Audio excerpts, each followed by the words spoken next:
বিভিন্ন দাবিতে ১.৫ মাস কর্মবিরতি আর আন্দোলন অব্যাহত রাখেন এনবিআর কর্মকর্তারা। শাটডাউন, কর্মবিরতি, অবস্থান কর্মসূচি সহ ধারাবাহিক আন্দোলনের কারণে রাজস্ব আহরণ ও প্রশাসনিক কার্যক্রমে স্থবিরতা নেমে আসে।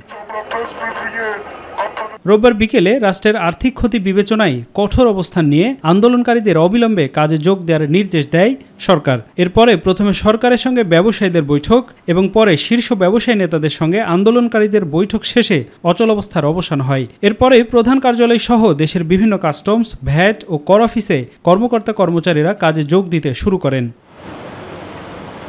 অর্থবছরের শেষ দিনে সকাল 10টা পর্যন্ত ৩,৬০,৯২০ কোটি টাকা রাজস্ব আদায় হয়েছে বলে জানিয়েছে জাতীয় রাজস্ব বোর্ড। প্রতিষ্ঠানটির চেয়ারম্যান বলেন, কর্মবিরতি প্রত্যাহারের ফলে সবার মাঝে স্বস্তি ফিরে এসেছে। কাস্টম হাউসগুলো গতকাল বিকাল এবং সন্ধ্যা থেকে অপারেশন শুরু করেছে। যে মাঝখানে কর্মবিরতি ছিল সেটা প্রত্যাহার করে, এটা আপনারা সবাই জেনেছেন।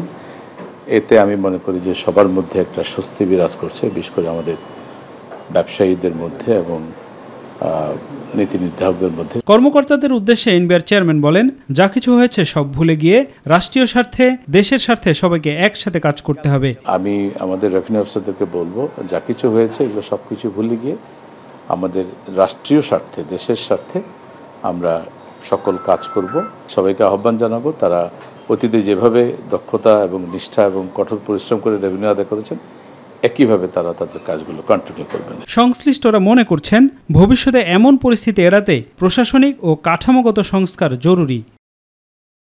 আফজাল হোসেন, মাই টিভি, ঢাকা।